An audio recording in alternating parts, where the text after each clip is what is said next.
একটা বিষয় কি কখনো খেয়াল করেছেন, আজ যে স্যামসাং ফোনটি আপনি 1 লাখ টাকায় কিনলেন, কয়েক মাস পর সেটির দাম কমে যেতে পারে প্রায় 20 থেকে 30 হাজার টাকা। অন্যদিকে একই সময়ে আইফোনের দাম খুব একটা কমে না। কিন্তু কেন? স্যামসাং কি খারাপ ফোন বানায় নাকি অ্যাপেল ইচ্ছা করেই দাম ধরে রাখে? আজকের ভিডিওতে জানবেন স্যামসাং আর আইফোনের দামের এই বিশাল পার্থক্যের আসল রহস্য। কেন স্যামসাং ফোনের দাম আইফোনের চেয়ে এত দ্রুত কমে যায়? আসল কারণ জানলে আপনিও হবেন অবাক।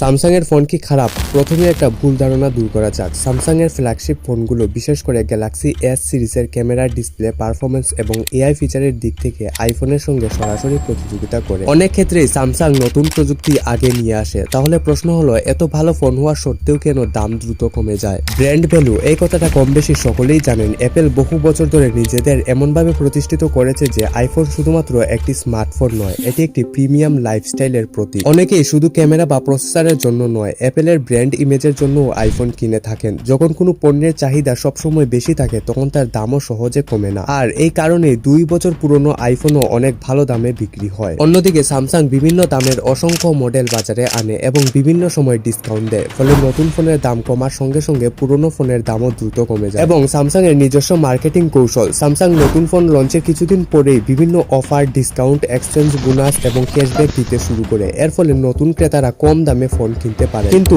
এর প্রভাব পড়ে বাজার মূল্যে। যখন নতুন ফোনই কম দামে পাওয়া যায় তখন পুরনো ফোনের দামও দ্রুত কমে যায়। এদিকে অ্যাপেল একদম উল্টো কৌশল অনুসরণ করে। তারা খুব কম ডিসকাউন্ট দেয়, নতুন ফোন বাজারে এলেও আগের মডেলের দাম খুব কমায় না, ফলে মানুষ পুরনো আইফোন কিনতেও আগ্রহী থাকে। এই কারণে আইফোনের রিসেল ভ্যালু অনেক বেশি থাকে। 1 বছর পুরনো আইফোন বিক্রি করলেও ভালো দাম পাওয়া যায়। আরেকটি বড় কারণ হলো সফটওয়্যার সাপোর্ট। অ্যাপেল সাধারণত 5 থেকে 6 বছর পর্যন্ত iOS আপডেট দেয়। এর ফলে পুরনো আইফোনও দীর্ঘদিন নিরাপদ এবং ব্যবহারযোগ্য থাকে। স্যামসাং এখন 7 বছরের অ্যান্ড্রয়েড আপডেট দেওয়ার প্রতিশ্রুতি দিলেও বাজারে সেই দীর্ঘমেয়াদী আস্থার প্রভাব এখনো পুরোপুরি তৈরি হয়নি। তাই অনেক ক্রেতা এখনো আইফোনকে বেশি মূল্যবান মনে করেন। সবচেয়ে বড় পার্থক্য দেখা যায় সেকেন্ড হ্যান্ড মার্কেটে। রিপোর্ট অনুযায়ী আইফোনের রিসেল ভ্যালু অনেক বেশি। অন্যদিকে স্যামসাং গ্যালাক্সি এ সিরিজের ফোন কয়েক মাসের মধ্যেই উল্লেখযোগ্য পরিমাণ মূল্য হারায়। অর্থাৎ আপনি যদি 1 বা 2 বছর পর ফোন বিক্রি করার পরিকল্পনা করেন তাহলে আইফোন থেকে তুলনামূলকভাবে বেশি টাকা ফেরত পাওয়ার সম্ভাবনা থাকে। তাহলে কি স্যামসাং খারাপ? একদমই না। আপনি যদি কম দামে শক্তিশালী হার্ডওয়্যার, অসাধারণ ডিসপ্লে এবং দুর্দান্ত ক্যামেরা চান তাহলে কয়েক মাস অপেক্ষা করে স্যামসাং কেনাই হতে পারে সবচেয়ে লাভজনক সিদ্ধান্ত। আর যদি আপনার লক্ষ্য হয় দীর্ঘদিন ব্যবহার করা এবং পরে ভালো দামে বিক্রি করা, তাহলে আইফোন আপনার জন্য ভালো পছন্দ হতে পারে। অর্থাৎ স্যামসাং আর অ্যাপেলের লড়াই শুধু প্রযুক্তির নয়, এটি মূল্য ধরে রাখার কৌশলেরও লড়াই। আপনি কোন ফোন ব্যবহার করেন, স্যামসাং নাকি আইফোন? আচ্ছা, আপনি যদি 1 লাখ খরচ করেন তাহলে স্যামসাং নাকি আইফোন, কোনটি বেছে নেবেন আর কেন?